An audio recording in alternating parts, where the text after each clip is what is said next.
Newsfirst Newsline with Faraz Shaukat Ali. Good morning, you're with me Bandula Jayasekara. My colleague Faraz Shaukat Ali is on leave.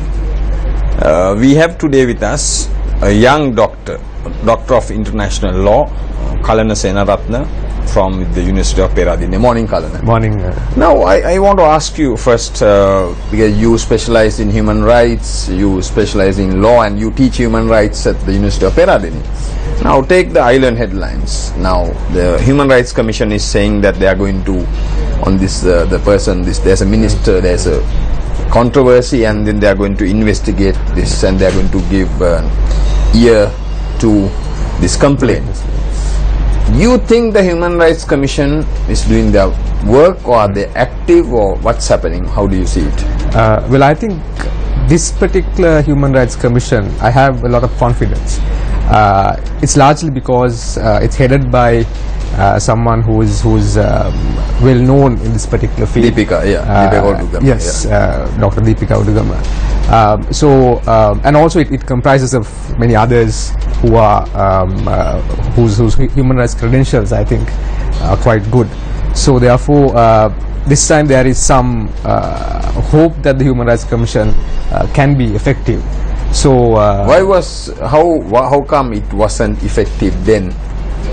Well, it was largely because of the people that manned the Human Rights Commission. They were more before. politicized, or my general opinion is that they were, but today I think it's different, especially with this particular commission, and it can easily change because politicians, even in this particular government, politicians I don't think are really convinced that one should have a strong human rights commission, even though during election time there is always the talk promises, about but I think even this government, there are ministers, there are politicians who would think that a government does not need a strong human rights commission, or a country does not need. No, I think the country needs, and that's really what people wants this. They have faith because and they need help, yes, because they are the ones who are being made helpless, not by the politicians. So I think we need the Human Rights Commission. Yes. And you said some people are against it, or they don't want it because they are fearful of being put in a position like this. So because once we have a proper Human Rights Commission manned by people whose credentials are quite good and strong, then politicians feel threatened by such institutions. So that's also why during in the past we've seen institutions being neglected, run down. So you think that they can be effective, but can the politicians, I mean, we are told, we know that person does not interfere, I mean, they are given a free hand, they should be given a free hand, and that, but can certain politicians block them by not giving finances and other facilities? Oh yes, ultimately the executive of course can block all these things, because the Human Rights Commission can proceed only so far. And once they come out with their reports, it's entirely up to the executive to look into them, to execute, implement those reports. So ultimately the politicians will have the say, the final say.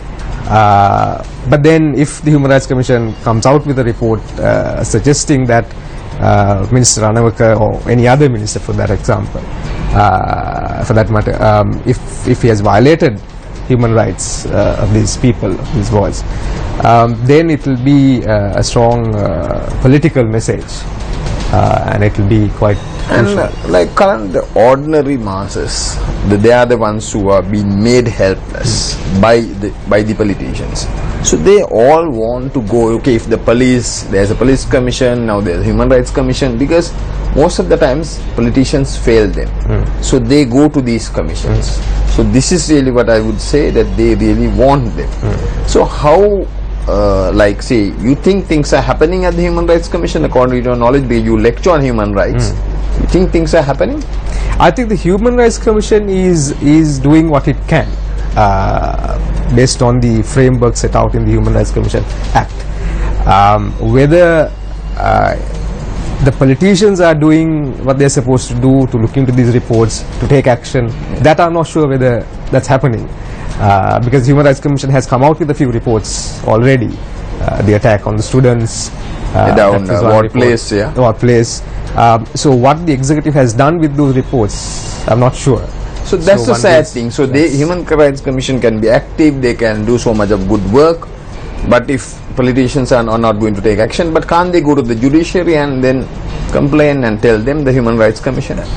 They can, because there's even though we say that the Human Rights Commission is powerless, actually it has some interesting powers also. The Supreme Court, for example, can, when cases come to the Supreme Court, they can refer a matter for further investigation by the Human Rights Commission, and then the decisions taken by the Human Rights Commission can be implemented. If they're not implemented, it can be contempt of court. So there are these mechanisms and procedures. So they can use those powers. They can use those powers, but the politicians also have the power to sort of block certain things. So that's why we need committed politicians who look into human Do you rights. think our politicians are committed? I don't think so. I don't think so. Well, not all, and also it's not really a question that a problem that is unique to Sri Lanka. I think this is generally the case. Any person Yeah, who but wants we to have suffered, this country people We have have. suffered, but again I repeat that the ordinary masses, they are the ones who want answers. Yes. They are the ones who have been helpless, like, okay, take even internationally like in the previous government, where the Tangol case, which we really gave a bad name, that Pradesh Sabha person who killed the British yeah. citizen, and then I don't know whether that girl was raped. I mean, she was, and then all that gave us a bad name. So when these Pradesh Sabha people were really, harassing lots of people, but nothing happens. So this is what people, like I said, they want answers. You have hope? As I'm saying, as a lecturer of human rights as well as a doctor of international law, you have hope. Well, I mean that's a difficult question. Or do you feel hopeless? Make it easy for you. No, I don't feel hopeless because I understand this as political reality, that things cannot happen the way we want them to happen. So therefore, what one needs to do perhaps is to be to have an open mind and perhaps see what happens, do what one can do. Yeah, but now you're also a political analyst, and you write, but you talk of political reality. But what about the reality? Yes. Why only talk of the political reality? Reality, what you and I want. Yeah, so I think the reality is, I mean, to go back to that question of having hope, one has hope, yes, that certain institutions, certain people will do good, but also there is that sense of hopelessness with regard to certain people, certain politicians, and power being, having a problematic relationship with the concept of human rights and so on. So you think that Yahapalne cannot be achieved? People want really Yahapalne. Yahapalne, yeah, that again is a complex situation, because Yahapalne is again one of the great ideals. Like the Dharmista Samaj of Jayawardena, and of course the Alut Sri Lanka one, Yes. Mahinda Rajapaksa, and all these things. So these ideals cannot be achieved 100%. Certain things can, I mean, we can perhaps proceed towards achieving certain things, but 100% achievement of Yahapalne is anyway a myth. And as I said before, the Yahapalne concept, I think, was one of the greatest myths, but also a necessary myth that was constructed during January 2015. But it's always difficult to achieve these goals, and I'm not really hopeful of realizing Yahapalne anytime soon in Sri Lanka, certainly. In our lifetime, or I think much never. later? I think never. Never. No, governance cannot. So we cannot be like any other country. No, I think even in those countries there is no 100% guarantee of. No, but there are better people can go around there, like so we they can, can I think, take what people we to can, court. yes, exactly. What we can do is to compare with other countries and see whether we can at least reach certain position standards in comparison to those countries. But as to whether there is an ideal model that we should look up to, I'm not sure whether there is any ideal model in the world. There are good situations, good countries, or better countries with which we can compare ourselves. So the ideal that's model what- will be that these politicians who do wrong Yes. are sent to jail, sent to jail. not to the prison's hospital. Yeah. Because the ordinary people will not go to the prison hospital or any other place. They will go to jail. Yes. So that's my ideal situation. Yeah, that also can be, I think, realized on certain occasions, certainly. But if you say that all politicians who have wronged should go to jail, well, I agree that they should. We haven't They should, seen but- any situation, Kalana. The politicians have been punished in this country for so many years. Exactly. So those things, I think, need to happen, certainly. Now there's content. Now see, I don't know that you have watched our Gammat the program, which we have reached out to the villages where people have squandered. Like, see, I saw in Batiklo the water tank built for like millions of rupees, but there's no water for those people. So those people, whether it's officials or politicians, should be punished. The people are suffering, but there is no punishment. They know they can escape. That's really what's happening in this country. Question of impunity. I mean, Yeah, so this is where, like, see, not only so what people, ordinary people say, there is no justice for them. So how really, as a doctor of law, how could you teach your students? I was just thinking about this question of impunity and this problem of getting away by doing wrong things. I mean, I had a short discussion with a taxi driver. I generally take the taxi from the station to the university. What he said was something interesting. What he said was, today, under this particular government, you feel that you can get away easily by breaking the law, whereas before, so this is the contrasting sort of approaches people take and have, that before it was difficult, whereas I thought we saw before that it was the same. Exactly. Yeah. But this is how people feel about the law, how law is implemented, and so on. It's a strange thing how people sort of feel about the implementation of rights, implementation of the law, and so on, and how they analyze, conceptualize the idea of governance, how rulers should rule, and so on. So it's a complex thing. So it was the same then, it's the same now, though you feel there's a sense of freedom. You feel there's a sense of freedom. There right? is, yes. It can change, like the JVP, I think during one of our programs, I think one of the JVP members said on this Satana program that they are trying to do what the previous government did in 9 years, they are trying to do it in 1 year. The wrong things. That's what one of the JVP members said. Anyway, moving on, Kalana, now you are a political analyst, you write to the newspapers. Now yesterday, the Right to Information Act, that was tabled. And then Ceylon today says key to Pandora's box in Parliament. How do you see this? The right to information actually is again a very interesting idea, concept, and a right. It was recognized under the 19th Amendment, so now there is detailed legislation that is being tabled. Before we go further, because I think I need to discuss with you in detail, let's take a short break and we'll be back with you in a moment. We were discussing with you, Kalana, about the Right to Information Act. How do you see the whole thing? And they are saying it's key to Pandora's box. So the Right to Information Act, I mean, basically what it tries to do is to give this particular right to the people to access information from public authorities. But another interesting thing about this act is that there are certain exceptions, limitations. All rights come with exceptions, so therefore there are certain exceptions, and exemptions of privacy, defense, and so on. So one will have to wait and see as to how, after this bill is passed and becomes an act of parliament, how the courts will approach this issue, how the limitations will be defined and interpreted, because even though there is a right on paper, these exceptions can be interpreted broadly, and therefore one can negate the importance of the right. Another interesting thing that happens through this act is that there is the establishment of a Right to Information Commission, which can look into inquire into certain aspects with regard to the right to information.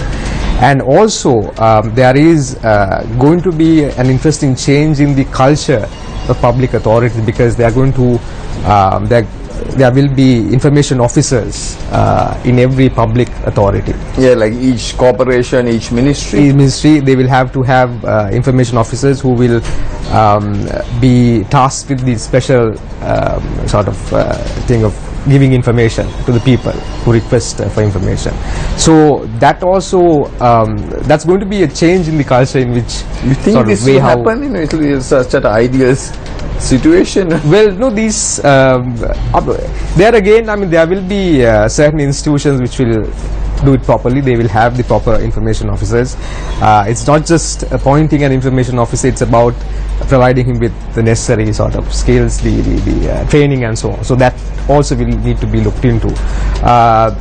And realistically speaking, I mean, there will be other institutions which fail to sort of engage properly with this issue of giving information. So even presently we have laws, right, whether it's traffic or otherwise, but they are not implemented. So it can be the same like this. it can be the same. I mean, one can only hope that there's this sort of new interest in the right to information, which is not really prominent in Sri Lanka.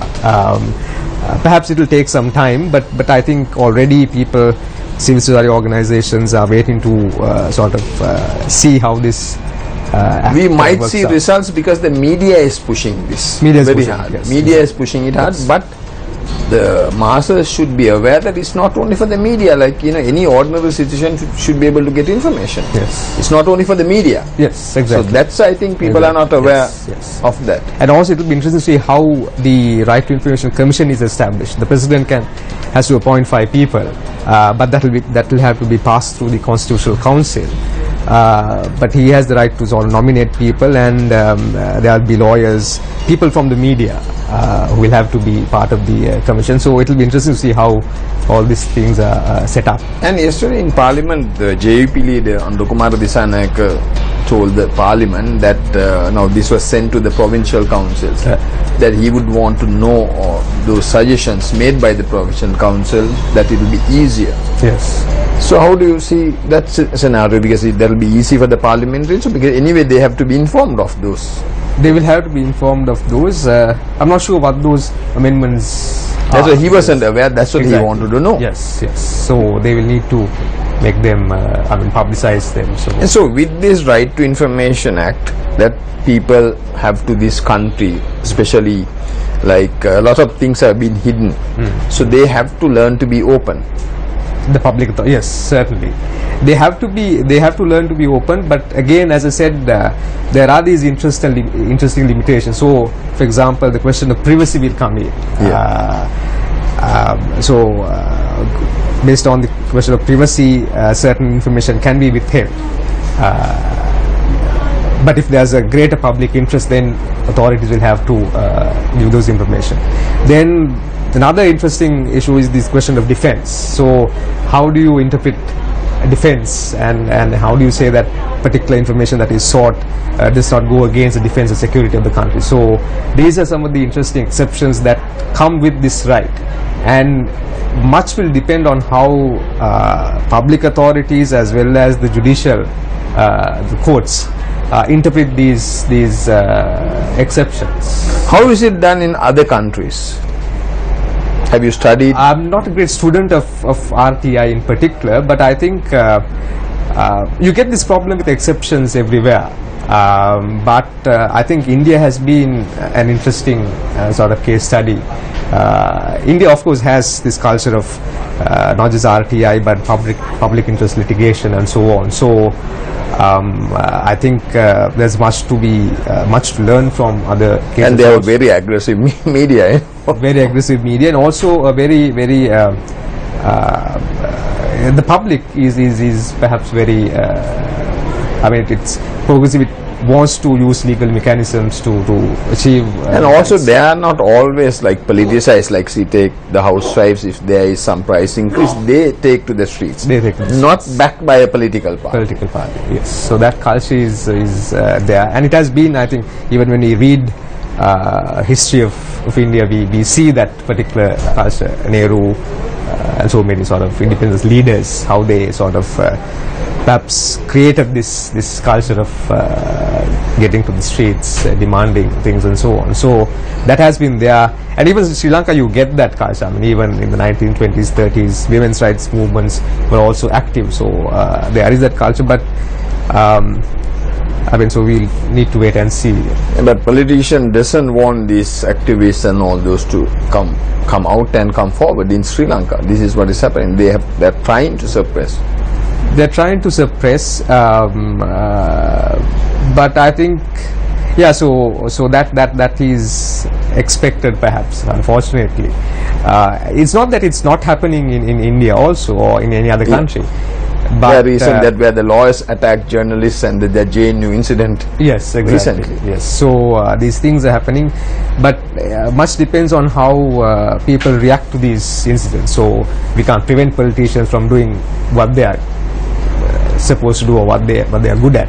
Why do we always say we can't prevent? Shouldn't we be? No, what I was trying to say was that we can't prevent, but then what we can do is, once certain things are done by the politicians which affect the people, then we can take action, or we can try to go against that. So that's all. Yeah. Now you are also like you work for the Peace Secretariat, then you work for the Foreign Ministry, and now you are more into as a political analyst. Karan, how do you see the current political situation in the country?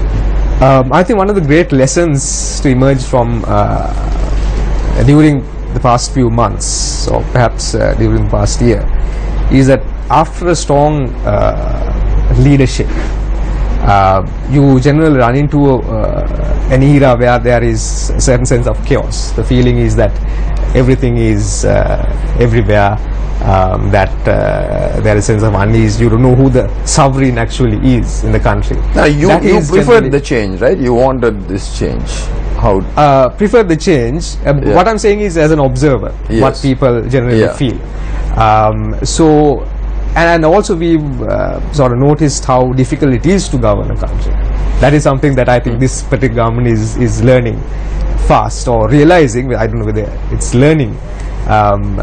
So this is perhaps the key lesson. It's always difficult to engage in governance after a period like we saw from 2006 to 2015. So it's not easy, but also I think the government is making blunders, and we see these blunders taking place. Is it because of this? It's very difficult for UNP and SLFP to coexist. Exactly. Is that the problem? The biggest That's problem? one reason, and also because this coming together of these two parties is largely it's not out of real conviction. It's for some other purpose. What do you think? The purpose is perhaps to ensure that the former leader does not come into power. But then that idea also he can't come into power. He can't come into power. But I think these things also can change quite easily. They can come into power through various other ways. You don't need to be the president to be in power. You can be the prime minister, for example. And don't you think, Kalana, that President Maithripala Sirisena should, because he came as a common candidate. People voted him. Everything happened after that. And he should take, he says, okay, I'm going to let go of power. But he should take more control. Well, under the presidential system, that's what people expect him to do.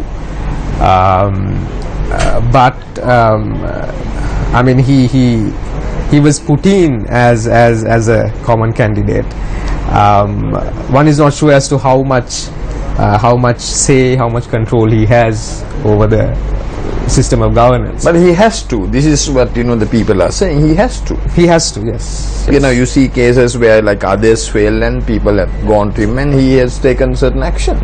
So this is what people are. Even though we say we need, the presidential system is too much, but he has to take, otherwise. That's why you talk of chaos. That is really what this chaos took place. And he understands the masses, so he has to take control. Take control. I mean, it all depends on what he does after taking control. So, what kind of say he has, what kind of authority he wants to sort of build. So Kalan, that's- thank you very much. That's all time we got for Thank you today. And then let's, we really should discuss in detail, the human rights and especially the right to information, as things develop. And thank you very much for joining Newsstand. We'll be back with you on Monday.